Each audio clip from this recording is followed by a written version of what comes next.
Hello दोस्तों, आप सभी का स्वागत है हमारे YouTube चैनल कविंदर भैया पर। आज के इस वीडियो में कक्षा 6 के विज्ञान भारती यूपी बोर्ड के पाठ 13 को पढ़ेंगे। पाठ का नाम है ऊर्जा। ऊर्जा पाठ के प्रश्न उत्तर को पढ़ने वाले हैं इस वीडियो में। तो देखिए, पहला प्रश्न है, निम्नलिखित प्रश्नों में सही विकल्प छांटकर लिखिए। क नंबर प्रश्न, कोयले में होती है। पहला ध्वनि ऊर्जा, दूसरा रासायनिक ऊर्जा, तीसरा विद्युत ऊर्जा और चौथा यांत्रिक ऊर्जा। कोयले में कौन सी ऊर्जा होती है? इसका सही उत्तर होगा विकल्प 2, रासायनिक ऊर्जा। अगला प्रश्न है ख नंबर, गतिमान रेलगाड़ी में ऊर्जा है। पहला विकल्प रासायनिक ऊर्जा, दूसरा ऊष्मीय ऊर्जा, तीसरा गतिज ऊर्जा और चौथा विकल्प है ध्वनि ऊर्जा। गतिमान रेलगाड़ी यानी रेलगाड़ी गतिमान है, उसमें गति है, तो गति के कारण उत्पन्न होने वाली ऊर्जा को गतिज ऊर्जा कहते हैं। तो गतिमान रेलगाड़ी में कौन सी ऊर्जा है? इसका सही उत्तर होगा विकल्प 3, गतिज ऊर्जा। अगला प्रश्न है ग नंबर, ऊर्जा का अनवीकरणीय स्रोत है। पहला विकल्प वायु, दूसरा विकल्प पत्थर का कोयला, तीसरा है जल और चौथा है बायोमास।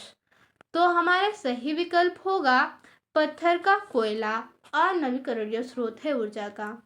अगला है घ नंबर प्रश्न, ऊर्जा का नवीकरणीय स्रोत है। पहला विकल्प सौर ऊर्जा, दूसरा है लकड़ी, तीसरा है डीजल और चौथा है पेट्रोल। हमारा सही विकल्प होगा सौर ऊर्जा, ऊर्जा का नवीकरणीय स्रोत है। अगला प्रश्न है 2 नंबर, निम्नलिखित में सही कथनों के सामने सही व गलत के सामने गलत का चिन्ह अपनी अभ्यास पुस्तिका में लगाइए। इसका उत्तर देखेंगे। देखिए, पहला प्रश्न है, किया गया कार्य बल के परिणाम पर निर्भर नहीं करता है। ये कथन गलत है। ठीक है, किया गया कार्य जो होता है बल के परिणाम पर निर्भर करता है। यहाँ पे प्रश्न में बोला है नहीं करता है, तो गलत हो जाएगा। अगला है ख नंबर, जल ऊर्जा और सौर ऊर्जा ऊर्जा के नवीकरणीय स्रोत है। ये कथन सही है। अगला है ग नंबर, ध्वनि ऊर्जा नहीं है। ये कथन गलत है। ध्वनि के कारण उत्पन्न होने वाली ऊर्जा ध्वनि ऊर्जा कहलाती है। यहाँ पे बोला ध्वनि एक प्रकार की ऊर्जा नहीं है। ये कथन गलत होगा। घ नंबर है, कार्य करने के लिए ऊर्जा आवश्यक है। कोई भी कार्य करने के लिए हमें ऊर्जा की जरूरत पड़ती है। ये कथन बिल्कुल सही है कि कार्य करने के लिए ऊर्जा आवश्यक है।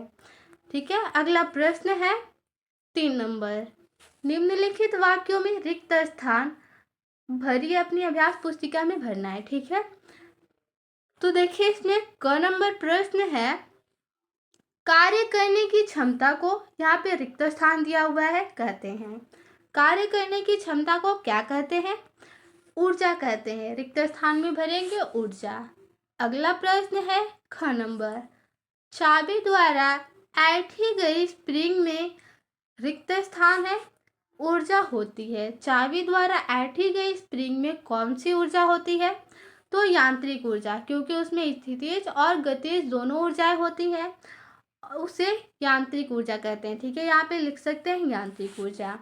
आगे है ग नंबर, पावर प्लांट द्वारा रिक्त स्थान है का उत्पादन होता है। पावर प्लांट द्वारा किसका उत्पादन होता है? विद्युत ऊर्जा का।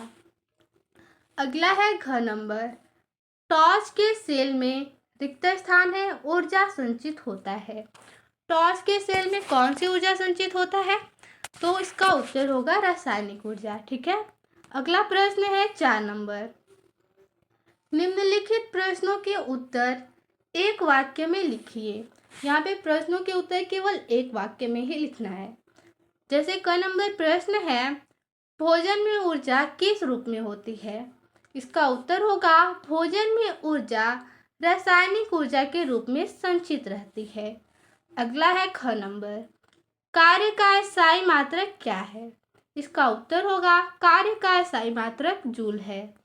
अगला प्रश्न है ग नंबर, पटाखे में किस प्रकार की ऊर्जा होती है? इसका उत्तर होगा पटाखे में ध्वनि ऊर्जा होती है। अगला है घ नंबर प्रश्न, कार्य और ऊर्जा में क्या संबंध है?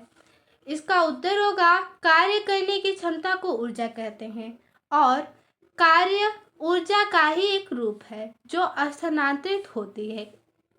ठीक है। अगला प्रश्न 5 नंबर है, ईंधन किसे कहते हैं? किन्हीं 5 ईंधनों के नाम लिखें। इसका उत्तर होगा, सबसे पहले उत्तर में हेडिंग लिखेंगे ईंधन, उसके बाद ईंधन में लिखेंगे ईंधन वे पदार्थ हैं जिनको जलाने यानी दहन करने से प्राप्त होती है। ठीक है, ईंधन वे पदार्थ है जिनको जलाने से प्राप्त होती है, जैसे लकड़ी, कोयला, मिट्टी का तेल, डीजल, पेट्रोल।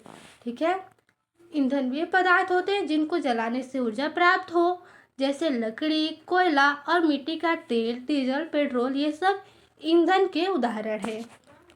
तो इस पाठ में इतना ही प्रश्न था। मिलते हैं अगले वीडियो में। धन्यवाद।